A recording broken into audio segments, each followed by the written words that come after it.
I think what was really interesting is specifically like Courage and Valkyrae, who both signed deals with YouTube and switched over, have clearly found a ton of success on YouTube. Like, how do you just think about that world and what has happened over the past year or so within the streaming space? Yeah, I mean, there's a lot to unpack in that question. I think the streaming wars that you will were like the heyday of these streaming deals. Like you had Microsoft, Amazon, Google that were really interested in growing live gaming space at the same time, right?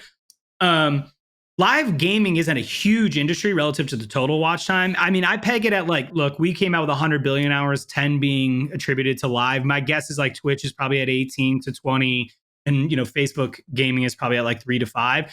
So it matters. Like you can't ignore live gaming. It's here. It's only going to keep growing. It's here to stay. And so I kind of felt like, we were behind in this space when we went out and did these deals. And so really what I wanted to do when we put this kind of package of signing creators together was we need 10 pole creators globally. So we did creator deals in India and Brazil and Europe and North America and so forth. And so we had these like 10 pole creators, if you will, scattered around globally. They're going to inspire others to create, but we're also going to get feedback in each one of these regions on, okay, well, what do you need? I think we all understand the product suite that YouTube gaming needs to create. I don't think that's the challenge. Prioritizing it relative to each market and what's most important to them versus also what's most important to YouTube overall is where the challenge is. So helping and aggregating all this feedback and having these beacons was what was really important to me. That's like why we went out and did these deals. I don't know that like necessarily we need to be doing these long term. I think it's very dynamic. So I would never give an answer of like, we'll never do them again, or yeah, we need to always do it. I think it's a very dynamic space and it's constantly growing and changing. But really what I want to do is create a sustainable ecosystem where the opportunity cost is just worth your time, right? Like if people are coming to me and saying, I don't know, it's just not valuable for me to live stream on YouTube, like that's a problem we need to fix. And signing more creators does not fix that problem. So if we need to do that to prop up time to fix that, then sure, that makes sense. But I'd like to fix the overall bucket and make sure it's not leaking. I think creators and signing them to exclusive deals helps with that because it provides you with an endless supply of really candid feedback that helps product and eng teams prioritize. So that's that. I think also like everybody's doing it for a different reason too. Like I think Twitch has different reasons and Facebook has different reasons. That's YouTube's. I can only speak to YouTube. So we'll see, but I don't think it'll be like at the height of the heyday that you saw, last year.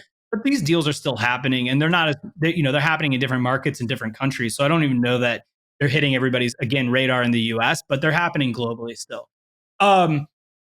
Courage and Ray were really interesting. I think there's a lot to even unpack in those two creators very specifically. I look at Ray, who what a phenomenal year, which is an understatement. I mean, I think everybody knows, and it's well documented how well she's done and what a year she had. When we looked at Ray, there was clearly like a gap in female live streamers for us. Like we have a lot of big female gaming creators on the platform, but what we lacked was those leaning into live streaming. And so I looked at her, and to be honest with you, she had always seemed like a superstar to me. It was just like, how do we get her where it's, she understands VOD versus live, the output's right, we get her dialed in, because I thought there was I always talk about content supply issues, right? Like where are we hurting on content supplies? And whether it's category, game, geo, language, whatever, it's like you should always be focusing on your content supply gaps because, it's a global business and there's a lot of them, even on YouTube gaming. And I felt like female English speaking live streamers was a huge gap. And in hindsight, I wish we would have signed more. And I think there's a lot of opportunity there. So Ray comes in and she's like already a superstar in the making, right? Like you just have to like point her in the right direction because she's going to run and be great. And you don't really have to do much more than that. And so we were ecstatic when we signed her. Like I remember like how happy we were to get Ray to come over and the whole team was really excited for her. And the first 2 months was actually really rocky. I think, she was not, it was a rough adjustment. When you're primarily just a Twitch streamer and you're coming over to YouTube gaming, and now there's all these other variables you have to consider. When do I upload my thumbnails, SEO, all of this stuff? The game becomes much more complex than I live stream and I'm done, right? So I think that was a little overwhelming at first. But once we got her dialed in, man, she just, took off. I would never have guessed I knew she was going to be big. I told her that even before. I was like, you're going to be big. You're going to be a YouTube gaming superstar. I wish I would have seen that. I never saw it coming. So I'm thrilled for her. She deserves the great year that she had. So I think there's still a content supply issue with female live streamers. I think if other female live gaming creators came over to YouTube, they would experience some semblance of her success. Now, obviously, she's got a lot of intangibles, but I do think there's opportunity, right? For Courage, it was, we kind of were like, we just need like these Call of Duty, Warzone, Battle Royale, like live streamers, because we have a bunch of VOD content creators, but we don't have any doing that other than TG, who's also an all-star, has been on YouTube from day one, kind of first mover's advantage for him. So Courage, we just wanted to like beef up that sector so it wasn't poor like typical gamer on an island by himself doing it. And so that was kind of like the idea behind Courage, which worked out well. I think, Courage was already a great YouTuber. So, you didn't have to really overthink signing Courage and making that happen. And so that was really the idea behind the two of them and signing those two particularly. And I think they fit.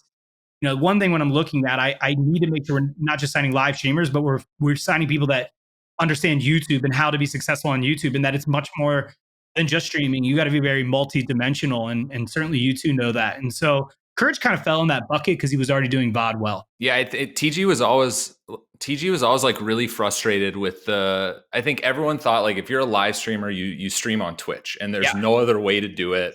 And so he was always extremely frustrated that, maybe he was seen as like he was less of a live streamer because he wasn't on Twitch. And then when Nick A30 left, when he signed that exclusive deal to go to Twitch, it was just him. Like he was it. And so we were just kind of patiently waiting for you guys to be like, is YouTube going to make a move? Like, are they going to bring anyone over? So I think it was just like good for the whole ecosystem that you guys pulled people over from Twitch that are now like playing the same games as TG, playing a few different games, but they all kind of complement each other. Yep. Yeah. I think it's important.